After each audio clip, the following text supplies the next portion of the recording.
ನಮಸ್ಕಾರ. ಇನ್ಫೋಸ್ಟ್ರೀಮ್ ಯೂಟ್ಯೂಬ್ ಚಾನಲ್ಗೆ ಎಲ್ರಿಗೂ ಕೂಡ ಸ್ವಾಗತ. ಈ ವಿಡಿಯೋದಲ್ಲಿ ನಾವು ಬಯಾಲಜಿ ಫಾರ್ ಇಂಜಿನಿಯರ್ಸ್ ಮಾಡ್ಯೂಲ್ 3 ಅನ್ನ ಡಿಸ್ಕಸ್ ಮಾಡ್ತಾ ಹೋಗೋಣ.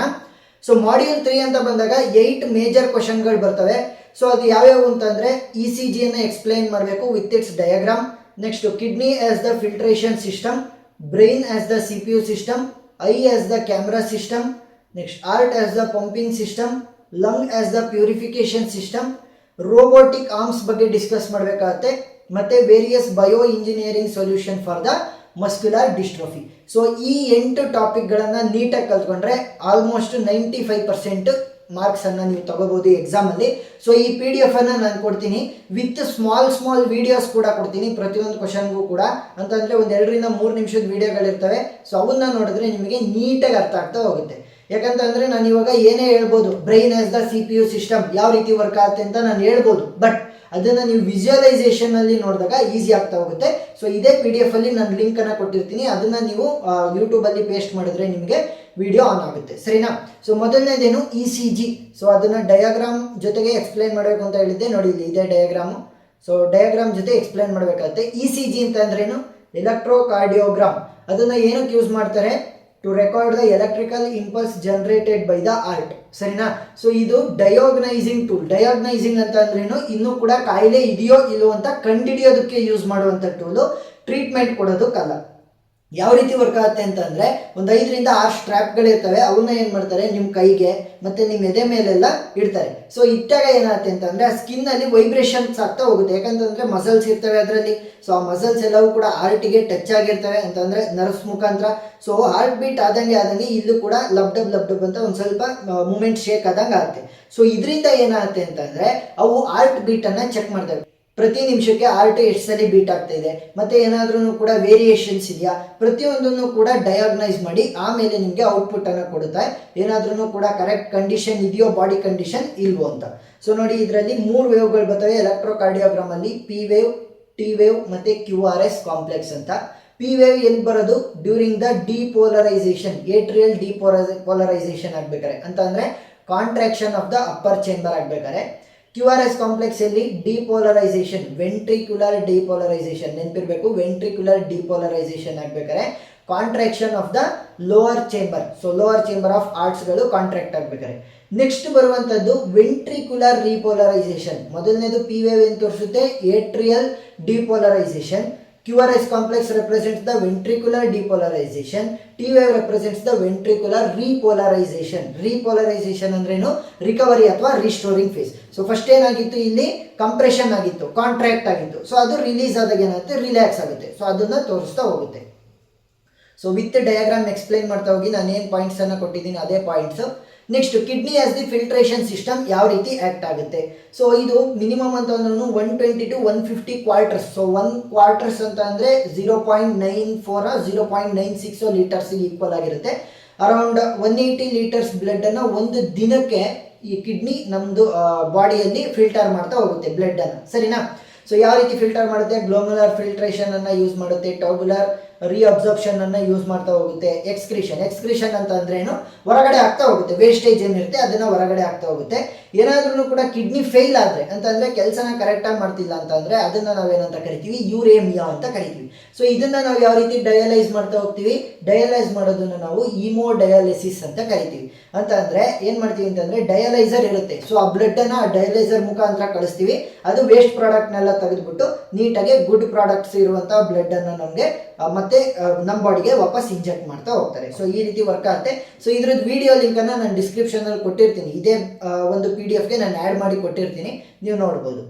Next illustrate brain as the CPU system. ಈಗ ನಾನೊಂದು ಕೈಯಲ್ಲಿ ಮೂವ್ಮೆಂಟ್ ಮಾಡಬೇಕು ಅಂತ ಅನ್ಕೊಳ್ಳಿ. ನಾನು ಕೈಯನ್ನು ಮುಂದೆ ಮಾಡ್ತಾ ಇದ್ದೀನಿ. ಸೊ ಈ ಮೂವ್ಮೆಂಟ್ ಆಗಬೇಕು ಅಂತಂದ್ರೆ ಫಸ್ಟ್ ನನ್ನ ಬ್ರೈನ್ ಇಂದ ಇದಕ್ಕೆ ಇನ್ಪುಟ್ ಬರಬೇಕು ಮೂವ್ಮೆಂಟ್ಗೆ, ಸರಿನಾ? ಸೊ ನಮ್ಮ ಕೈ ಇರ್ಬೋದು, ನಮ್ಮ ಬಾಡಿ ಏನಾಗಿದೆ, ಮಸಲ್ಸ್ ಮತ್ತೆ ಬೋನ್ ಎರಡು ಕೂಡ ಮಿಕ್ಸ್ ಆಗಿರೋದು. ಬೋನ್ ಏನ್ ಮಾಡುತ್ತೆ? ಮೂವ್ಮೆಂಟ್ಗೆ ಹೆಲ್ಪ್ ಮಾಡುತ್ತೆ, structural support.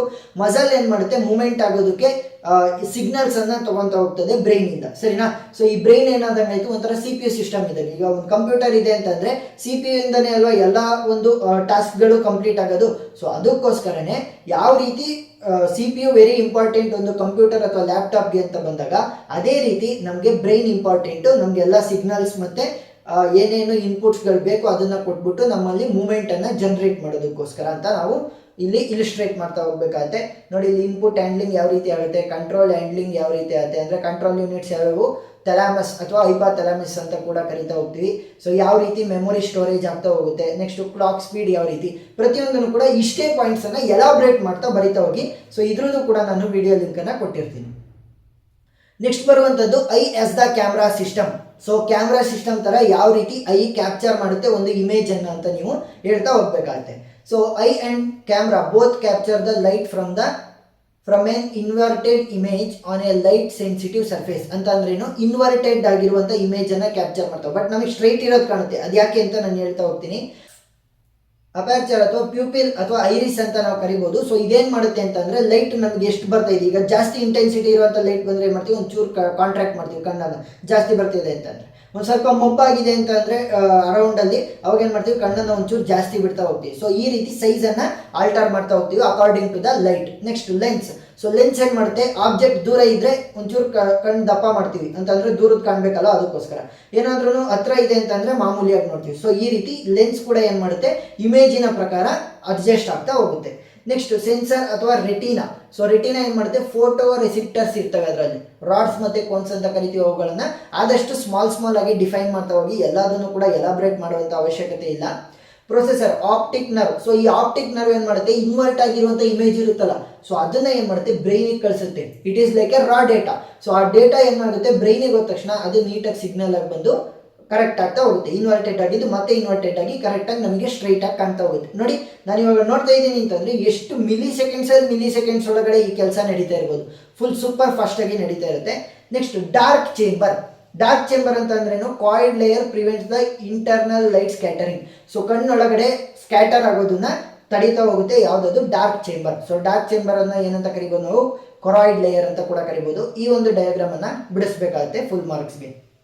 Next explain the robotic arm for the prosthetic device. Robotic arm ಅಂತ ಅಂದರೆ ಸಿಂಪಲ್, ಈಗ ನಿಮ್ಮ ಕೈ ಮುರಿದೋಗಿದೆ, ಇಲ್ಲ ಅಂತಂದರೆ ಕೈ ಕಟ್ಟಾಗಿದೆ ಅಂತ ಅನ್ಕೊಳ್ಳಿ. ಸೊ ಅವಾಗ ಏನು ಮಾಡ್ತಾರೆ ಅಂತಂದರೆ ನಿಮ್ಮ ನರ್ವ್ಗಳನ್ನು ಆ ಒಂದು ರೋಬೋಟಿಕ್ ಆರ್ಮ್ಗೆ ಕನೆಕ್ಟ್ ಮಾಡಿಬಿಟ್ಟು ಇಲ್ಲಿಂದ ಸಿಗ್ನಲ್ ಕೊಟ್ರಿ ಅಂತ ಅನ್ಕೊಳ್ಳಿ. ಇವಾಗ ನಾನು ಅನ್ಕೊತಾ ಇದ್ದೀನಿ, ಈಗ ನನ್ನ ಕೈ ಮುಂದೆ ಹೋಗಬೇಕು ಅಂತ ಅಂದ್ಕೊಂಡ್ರೆ ನನ್ನ ಕೈ ಮುಂದೆ ಹೋಗುತ್ತೆ, ನನ್ನ ಕೈ ಒಳಗಡೆ ಹೇಳ್ಕೋಬೇಕು ಅಂತಂದರೆ ಹೇಳ್ಕೊತೀನಿ. ಸೊ ಇದೇ ರೀತಿ ಏನು ಮಾಡ್ತಾರೆ, ರೋಬೋಟಿಕ್ ಆರ್ಮ್ಗೂ ಕೂಡ ನಿಮ್ಮ ಸಿಗ್ನಲನ್ನು ಎಲೆಕ್ಟ್ರಿಕ್ ಸಿಗ್ನಲ್ ರೀತಿ ಹೋಗ್ಬಿಟ್ಟು ಏನು ಇಲ್ಲಿ ನೀವು ಥಿಂಕ್ ಮಾಡ್ತೀರಾ ಅದು ಈ ಒಂದು ಕೈ ಮಾಡಬೇಕು ಅನ್ನೋದನ್ನ ಹೇಳ್ತಾ ಹೋಗ್ತಾರೆ. ಸೊ ಇವಾಗ ನಾನು ಇವಾಗ ಕ್ಲೋಸ್ ಮಾಡಬೇಕು ಫಿಶ್ ಅಂತ ಅಂದರೆ ಅದು ಕ್ಲೋಸ್ ಮಾಡ್ತಾ ಹೋಗುತ್ತೆ ಅಂತ ಅಂದರೆ ನನ್ನ ಬ್ರೈನಿಂದ ಬಂದಿದ್ದಂಥ ಸಿಗ್ನಲ್ ಏನಾಯಿತು, ಎಲೆಕ್ಟ್ರಿಕಲ್ ಸಿಗ್ನಲ್ ಆಗಿ ಕನ್ವರ್ಟ್ ಆಗಿಬಿಟ್ಟು ಇದಕ್ಕೆ ಸಿಗ್ನಲನ್ನು ಕೊಡ್ತಾ ಹೋಗುತ್ತೆ ಏನು ಮೂಮೆಂಟನ್ನು ಮಾಡಬೇಕು ಅಂತ.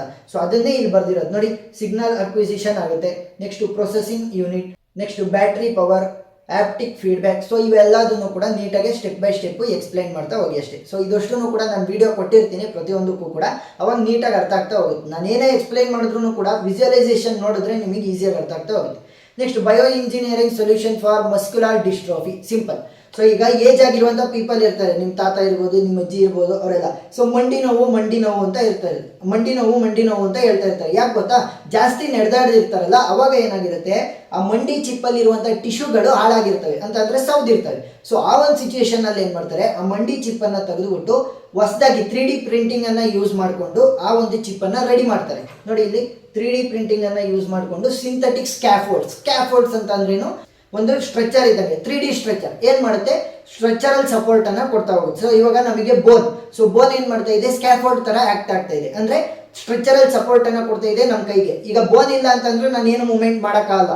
ಮಸಲ್ಲು ಮತ್ತು ಬೋನ್ ಎರಡು ಕೂಡ ಮಿಕ್ಸ್ ಆಗಿ ನಾನು ಮೂವ್ಮೆಂಟನ್ನು ಮಾಡ್ತಾ ಇರೋದು. ಮಸಲ್ ಏನು ಮಾಡ್ತಾ ಇದೆ, ಇನ್ಪುಟ್ಟನ್ನು ಕೊಡ್ತಾ ಇದೆ, ನನ್ನ ಬೋನ್ ಏನು ಮಾಡ್ತಾ ಇದೆ, ಆ ಇನ್ಪುಟ್ಟನ್ನು ಕೆಲಸ ಮಾಡೋದಕ್ಕೋಸ್ಕರ ಹೆಲ್ಪ್ ಮಾಡ್ತಾ ಇದೆ. ಸೊ ಈ ರೀತಿ ಸೊ 3D ಪ್ರಿಂಟಿಂಗ್ ಸಿಂಥಸಿಸನ್ನು ಯೂಸ್ ಮಾಡಿಕೊಂಡು ನಾವು ಆ ಮಂಡಿ ಚಿಪ್ಗಳನ್ನು ಕ್ರಿಯೇಟ್ ಮಾಡ್ತಾ ಹೋಗ್ತೀವಿ. ಸೊ ಅವಾಗ ಅದನ್ನು ರೀಪ್ಲೇಸ್ ಮಾಡಿದಾಗ ಏನಾಗುತ್ತೆ, ನೋವು ಆಗಲ್ಲ ಅಷ್ಟು, ಸರಿನಾ. ಸೊ ಇನ್ನೂ ಡೆಪ್ತ್ ಹೋಗೋದು ಅಂತ ಅವಶ್ಯಕತೆ ಏನಿಲ್ಲ. ಸೊ ಇಲ್ಲಿ ಏನೇನು ಬರೆದಿದ್ದೀನಿ ಅವುಗಳನ್ನು ಎಕ್ಸ್ಪ್ಲೈನ್ ಮಾಡಿ ಸಾಕು.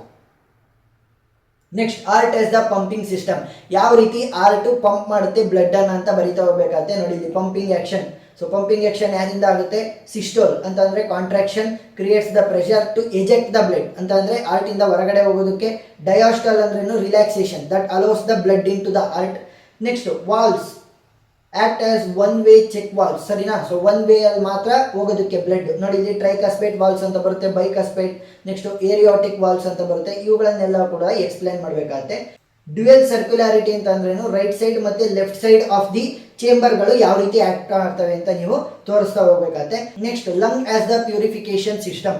ಸೊ ನಮಗೆ ಬೇಕಾಗಿರುವಂಥದ್ದು ಯಾವ್ದು ಹೇಳಿ? ನಮಗೆ ಬೇಕಾಗಿರೋದು ಆಕ್ಸಿಜನ್. ಏನಾದ್ರೂ ಕಾರ್ಬನ್ ಡೈಆಕ್ಸೈಡ್ ಜಾಸ್ತಿ ಆದರೆ ನಮಗೆ ಪ್ರಾಬ್ಲಮ್ ಆಗ್ತಾ ಹೋಗುತ್ತೆ. ಸೊ ಅದಕ್ಕೋಸ್ಕರ ಕಾರ್ಬನ್ ಡೈಆಕ್ಸೈಡ್ನ ಯಾವ ರೀತಿ ಎಜೆಕ್ಟ್ ಮಾಡುತ್ತೆ ವೇಸ್ಟ್ ಪ್ರಾಡಕ್ಟ್ ಆಗಿ, ಮತ್ತೆ ಆಕ್ಸಿಜನ್ ಅನ್ನ ಯಾವ ರೀತಿ ಬ್ಲಡ್ ಸ್ಟ್ರೀಮ್ನ ಮುಖಾಂತರ ಆಕ್ಸಿಜನೈಸ್ಡ್ ಬ್ಲಡ್ ಅನ್ನ ನಮ್ಮ ಬಾಡಿಗೆ ಕೊಡುತ್ತೆ ಅಂತ ಈ ಒಂದು ಕ್ವಶನ್ ಅಲ್ಲಿ ನಾವು ಎಕ್ಸ್ಪ್ಲೈನ್ ಮಾಡಬೇಕಾಗುತ್ತೆ. Lung as the purification system. So filter ಯಾವ್ದು ಯೂಸ್ ಆಗೋದು? ಎಲ್ವಿಲಾಯ್ ಕ್ಯಾಪಿಲರಿ ಮೆಂಬ್ರೇನ್. ಸೊ ಈ ಒಂದು ಮೆಂಬ್ರೇನ್ ಫಿಲ್ಟರ್ ಆಗಿ ಆಕ್ಟ್ ಆಗ್ತಾ ಹೋಗುತ್ತೆ. ಸೊ ಕಾರ್ಬನ್ ಡೈಆಕ್ಸೈಡ್ ಅನ್ನ ರಿಮೂವ್ ಮಾಡೋದ್ರಿಂದ pH ಬ್ಯಾಲೆನ್ಸ್ ಕೂಡ ಸ್ಟಾಗ್ನೆಂಟ್ ಆಗಿ ಉಳ್ಕೊಂತ ಹೋಗುತ್ತೆ. ನೋಡಿ, ನಮಗೆ ಕಾರ್ಬನ್ ಡೈಆಕ್ಸೈಡ್ ಬೇಕಾಗಿಲ್ಲ, ಅದನ್ನ ತೆಗೆದಾಕ್ತಿವಿ. ಆಕ್ಸಿಜನ್ ಬೇಕು, ಅದನ್ನ ಮಾತ್ರ ಉಳಿಸ್ಕೊಂತೀವಿ. ಅದನ್ನ ಏನ್ ಮಾಡ್ತೀವಿ? ಬ್ಲಡ್ ಮುಖಾಂತರ ನಾವು ಕಳಿಸ್ತಾ ಹೋಗ್ತೀವಿ. ಇಷ್ಟೇ, ಸಿಂಪಲ್. ಸೊ ಇಷ್ಟನ್ನ ನೀವು ನೀಟಾಗಿ ಎಕ್ಸ್ಪ್ಲೈನ್ ಮಾಡಿದ್ರೆ almost full on full marks ಅನ್ನ ತಗೋಬಹುದು. ಏನಾದ್ರೂ ಕೂಡ ಡೌಟ್ ಇದ್ರೆ ಕಮೆಂಟ್ ಸೆಕ್ಷನ್ ಅಲ್ಲಿ ತಿಳಿಸಿ, ನಾನು ಕ್ಲಾರಿಫೈ ಮಾಡ್ತೀನಿ. ವಿಡಿಯೋ ಇಷ್ಟ ಆಗಿದ್ರೆ ಸಬ್ಸ್ಕ್ರೈಬ್ ಆಗೋದನ್ನ ಮರಿಬೇಡಿ. Thank you.